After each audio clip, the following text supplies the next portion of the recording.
Greetings of the day, students. So, in today's soft computing and AI lab, I am going to teach you how you can create a puzzle solver. And the puzzle that I am going to target today is Sudoku, right? I hope that you have come across this puzzle multiple times when we are reading newspapers. In some newspapers, particularly, there is a section where they have posted the Sudoku puzzle that people can solve, and it's a number based puzzle, and it is in the form of a grid, right? So there is a matrix, maybe 9 by 9 matrix with so many rows and columns. Some numbers are already there and there are some numbers which are missing. So what this puzzle wants from you is that you have to fill the missing numbers. And while filling the missing numbers, you have to just uh, think about the rules that you have to follow side by side.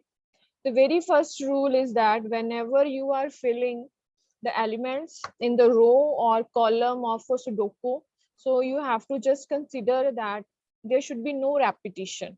Okay, so if it is a 9 by 9 puzzle. So in the very first row, the elements 1 to 9, all the numbers from 1 to 9 should come, but there should be no repetition of the numbers in any row or any column, and even in any small square. Okay. So we are going to create it with the help of the Python. So without wasting any time, let's move on the agenda. So our today's agenda is actually we are going to create a Python code or script, you can see, for building a puzzle solver. So there are so many puzzles available online. So the current puzzle on which I am focusing is actually the Sudoku, right? Puzzle. So before moving to the code, let's see how your Sudoku board looks like. So can you see that this is actually a 9 by 9 board? By writing 9 by 9, what I mean that there are how many rows? Total 9 rows. Okay, so this is your row number 1, this is row number 2, 3, 4, 5, 6, 7, 8, and 9. Similarly, if we talk about the columns, so there are total how many columns? Total 9 columns. So there are 9 rows and there are 9 columns. So that's why we say that it is a 9 by 9 board, right? So we start with this 9 by 9 board, and can you see that some of the numbers, they are already filled. So in the very first row, there is this 8 filled, then 6 filled, then 2 filled, and so on. There are so many rows and columns which are already filled. So we have to just fill the rows or columns which are blank. Wherever I am putting question mark, these rows and columns, can you see all these are blank, and you can fill numbers in it, right? Any number you can fill in it. But before filling, you have to just follow certain rules. The very first rule is that whenever you are filling data, so suppose I am about to fill the data in row number 7. Okay, so when you fill the data, there should be no repetition. Okay, you know that this is a 9 by 9 Sudoku. So you can fill how many guesses you have? You have total 9 options. Okay, so I can fill here 1.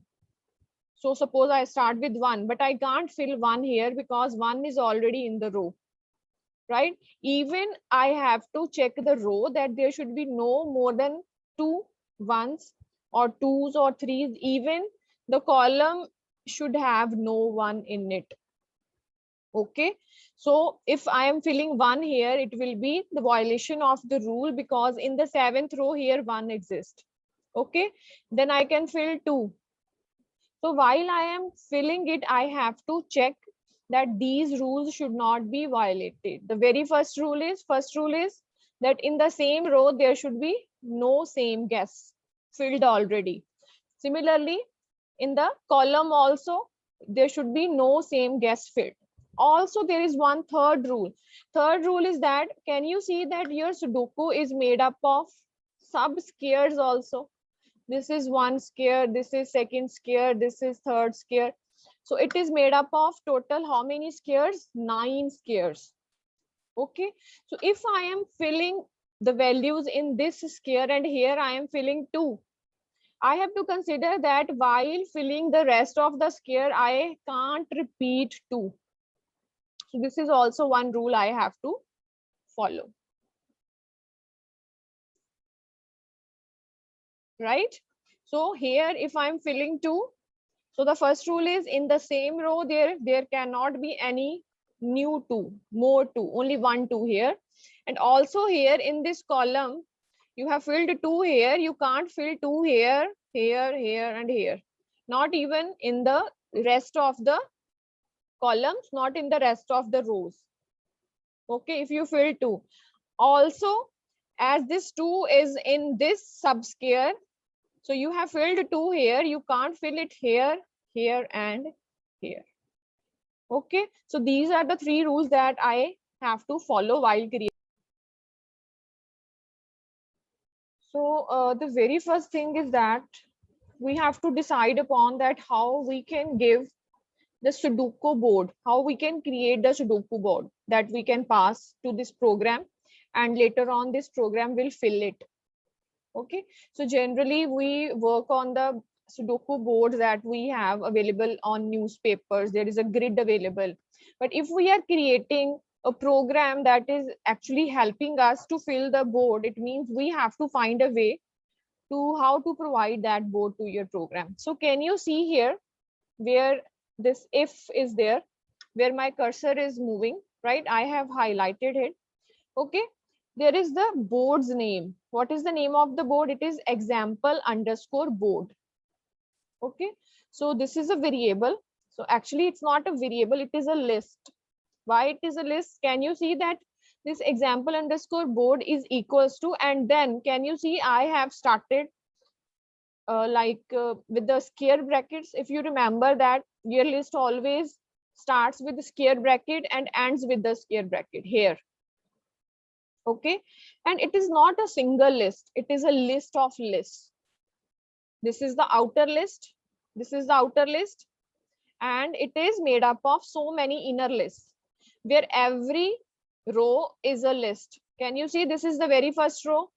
Inner list 3 9 -1 -1 5 -1 -1 -1 -1. Can you see there are how many rows?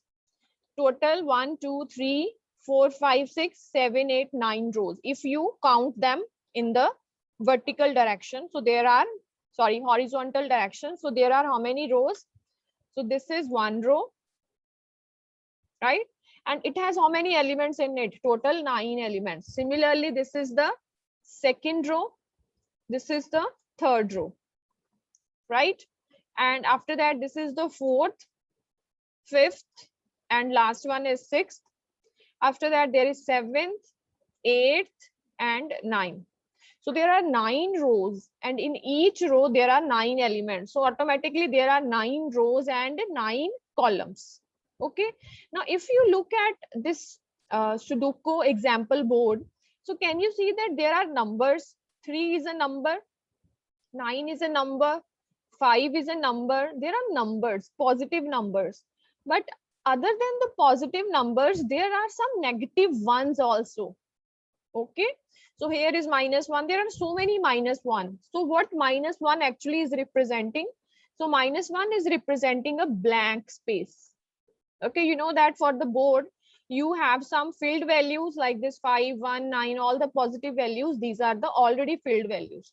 And sometimes there are some empty spaces provided to you so that you can fill them. So here these empty spaces, they are represented by -1.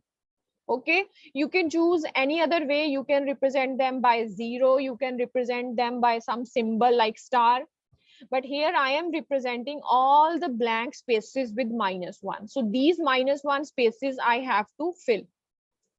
Okay, and the name of this example board is, sorry, the name of this grid is, this Sudoku is example board. So I am storing it inside the example board. Okay, so can you see after that, here I am making a call inside the print statement. I am making a call to a function. What is the name of the function? The name of the function is solve underscore Sudoku. Okay. Inside the print, I am making a call to a function solve underscore Sudoku. This function may be present at somewhere. I will take you to that place. And to that function, what parameter I am sending? I am sending it the example board. Okay, it means that function, the solve Sudoku, will get the example board as the input parameter and will do some operations on it, and later on you will get the final filled Sudoku. Okay, so if I am saying that we have this function solve underscore Sudoku, it means we have to look for that, okay, in the code. So where your solve underscore Sudoku is, can you see here? This, here it is. Okay, so this is the function's definition, and the name of the function is solve underscore Sudoku. Okay, and this function has one parameter, and what's the name of the parameter is puzzle. It's a random variable, temporary variable, that is puzzle, only one variable. Okay, and when this function is called, where we are making a call to this function, here we are making a call to this function solve underscore Sudoku, and what we are passing it, we are passing it this example board. Okay, so this example board that we are passing will automatically be saved in, it will be copied in which variable? It will be copied in the puzzle variable of this function, right? From here, when the function is called solve underscore Sudoku, you are passing it the example board. Which example board? This is the example board that you are passing it, and this example board will automatically be copied into which variable? Puzzle variable, right? Now, which method we are going to use to solve it?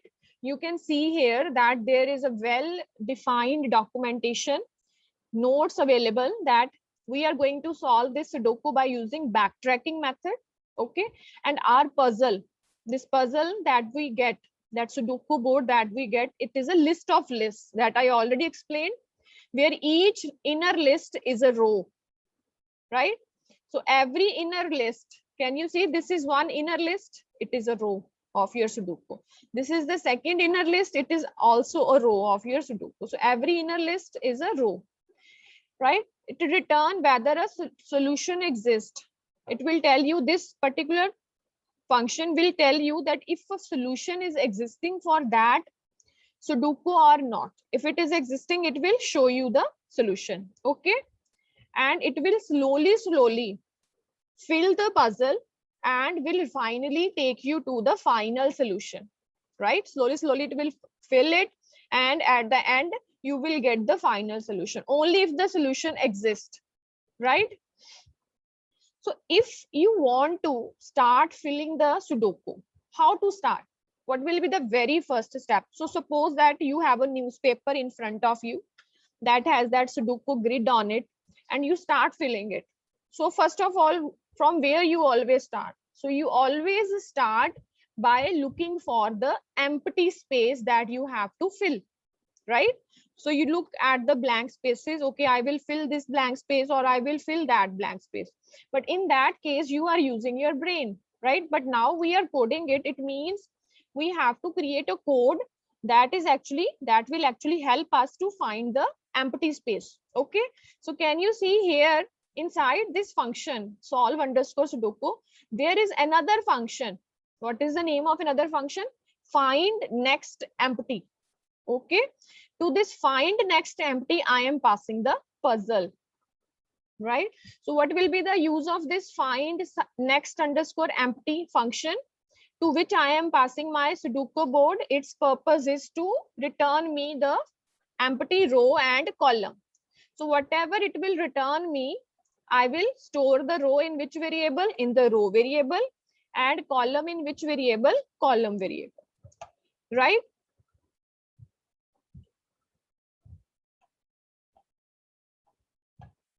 So suppose if my find next empty board is actually returning me, so suppose it starts from here 0, 0, 1, 2, 3, 4, 5, 6, 7, 8. Okay, so suppose it returns me this, that this is an empty space. Okay, so if it is returning me this, actually what it is returning me, it is returning me which row and which column. It is returning me second row and third column. It is telling me that this is empty. So by this, how I refer to this?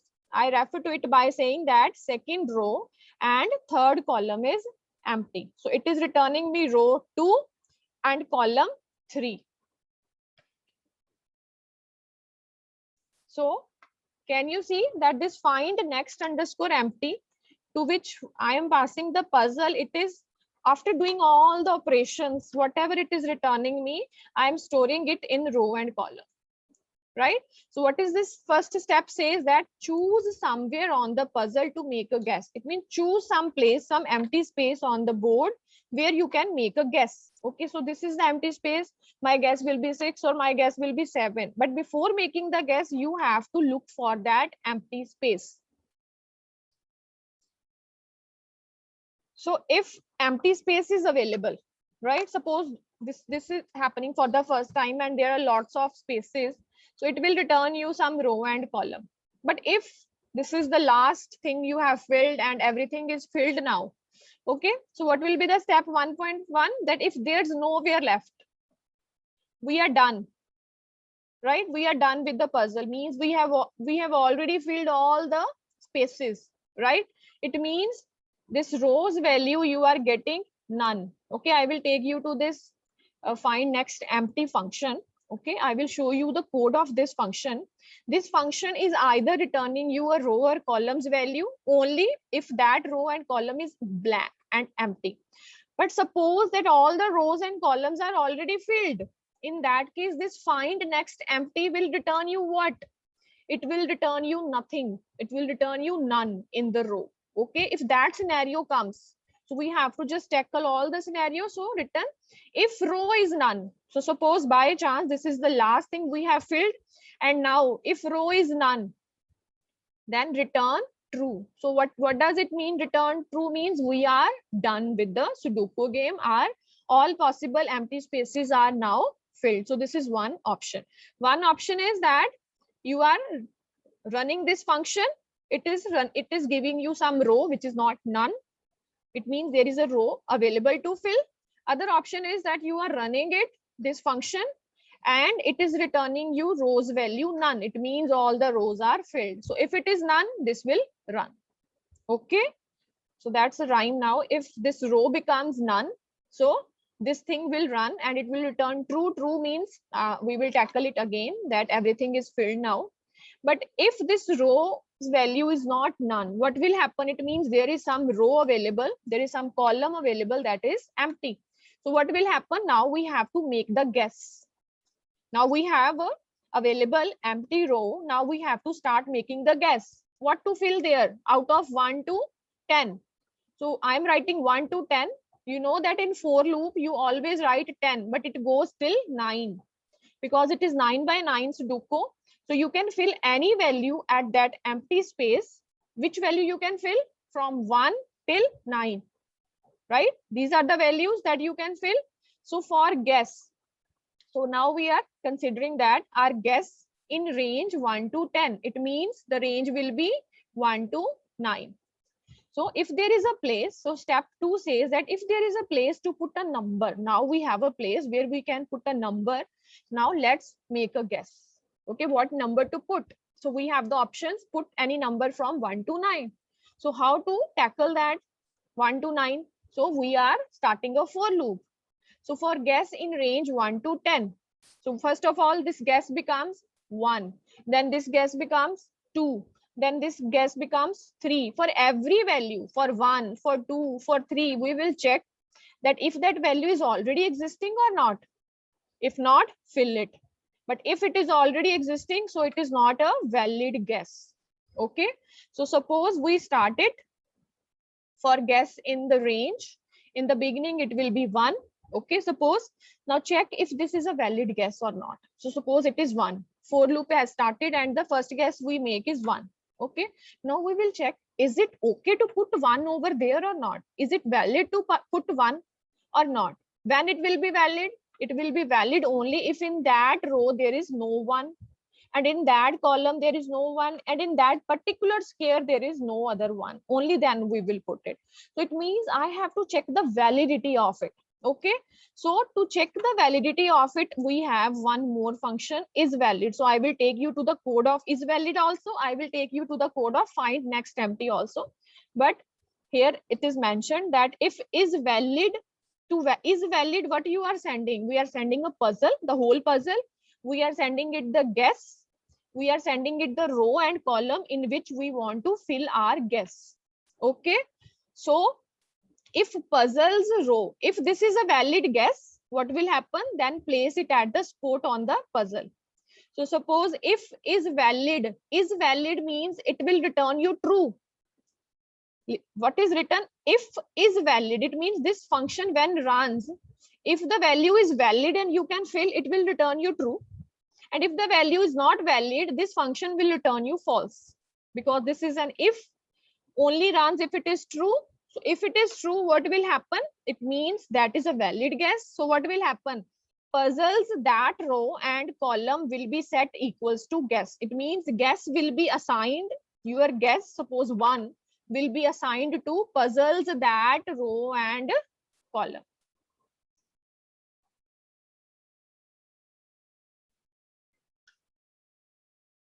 So uske baad what is happening, that we are just assigning that guess value to that particular row and column. Okay, so suppose that row and column is filled, one value is filled. Okay, now one value is filled, what will be the next step? Next step is to again find a new space, right? And if a new space is returned, again to fill it. So again what we are doing, we are again using solve underscore Sudoku puzzle. We are again calling it, we are again passing it the puzzle, right? And if it is returning you something again and again, we are doing this process again and again and again. Got it? But step 5, right? Can you see here that if it not valid, or if nothing gets returned true, then we need to backtrack and try a new number. So suppose that we are here, is valid puzzle guess row and column. We tried all 1, 2, 3, 4, 5, 6, 7, 8, 9, and no value is there that you can fill. It means all the values are already filled. Then what you have to do, you have to just find a new, you have to just try a new number. Every time it is not filling, so you have to again set it to -1, right? Again increase the value of the guess, again try if it is valid or not. If it is valid, you can set the guess over there and move back to the solve Sudoku puzzle. But if it is not valid, you again have to keep the value -1 and go back again and again and again. Okay, so these are the 3 functions mentioned here. What are the 3 functions? The outer one is solve underscore Sudoku. The inner ones are find next underscore empty and solve underscore, and is valid. So what this find next underscore empty is doing, it is actually giving you the next empty value.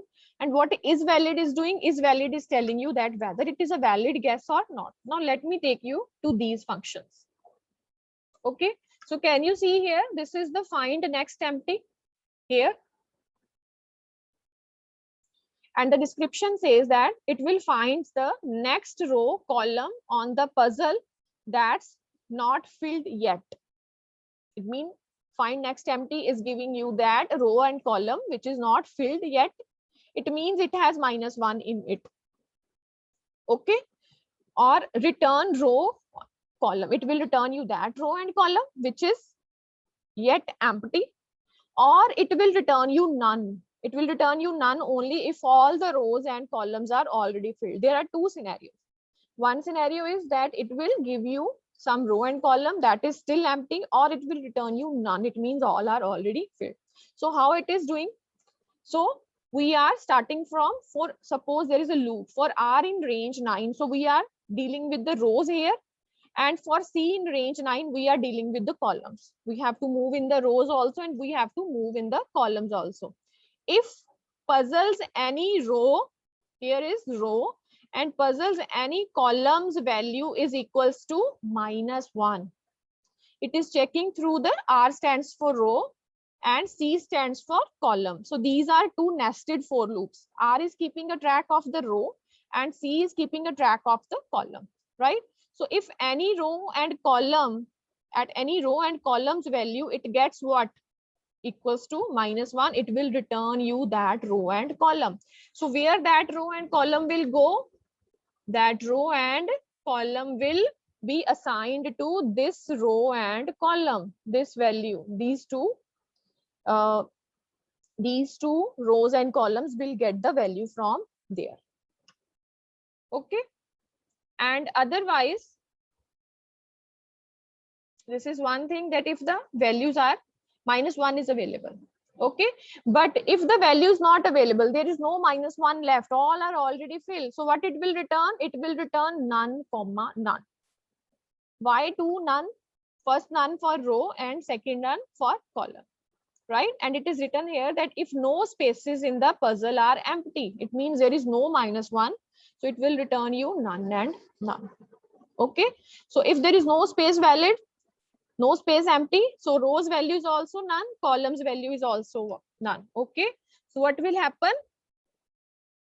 This row will also get none. This column will also get none value. And then we will check if row is none. Yes, row is none. Then we will return the true. It means this function is returning true. And what we are doing with it, I will tell you later on. After that, this function is done, right? After that, we have is valid. Is valid means whenever we are making a guess, we need to check whether it is a valid guess or not. Okay. So what it is doing, we are passing it the puzzle, we are passing it the guess, right? And we are passing it the row and column where we want to fill the guess. This is the row and column that we got from find next empty, the empty row and column. Got it? So what it is doing, it figures out whether the guess at the row and column of the puzzle is a valid guess. It will check this. Okay. And on the basis of that, it will return true or false. If it is returning true, it means that is a valid guess and you can fill it. But if it is returning false, it means it's not a valid guess. Okay. Now for a guess to be valid, if why we say that it is a valid guess, then we need to follow the Sudoku rules. It means on the basis of the rules we follow, we can say that it is a valid guess. Okay. What are the rules? The rules are that number must not be repeated in the row, column, or in any 3x3 square. I told you that your whole Sudoku is made up of 9 small squares of 3x3 size. So that guess is valid only if it is not repeated in the row, column, or in the 3x3 square. Okay. So let's start that if it is valid. So first of all, we have to work on the row.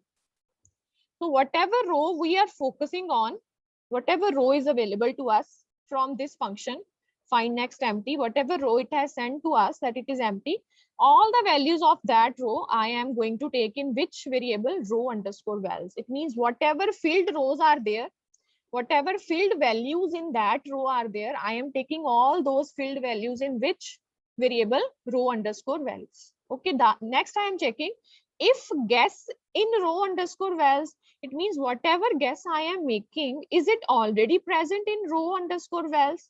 If it is giving me true, right? If it is present, so I will return false. It means I'm not interested in that guess. It means that guess is not a valid guess. If the guess is already available in the values of the rows, I will return false. Okay. So this is for the rows. Now for the columns, what you are going to do? You are taking the similar variable, like you are taking the row underscore vals. Similarly, we are taking the col underscore vals. Okay.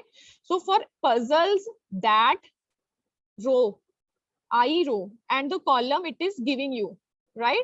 We have to, for the loop we are starting. So here I am writing the whole thing in a single row. But if you can look at this, it is happening like this. So these three statements also you can take. So these three statements and this one statement, they all are same. You can choose this option or you can choose this option. So what is happening? So columns value is blank. This is a blank, list started. Then we have started a for loop starting from 0 to 9, right? And we are moving through the columns.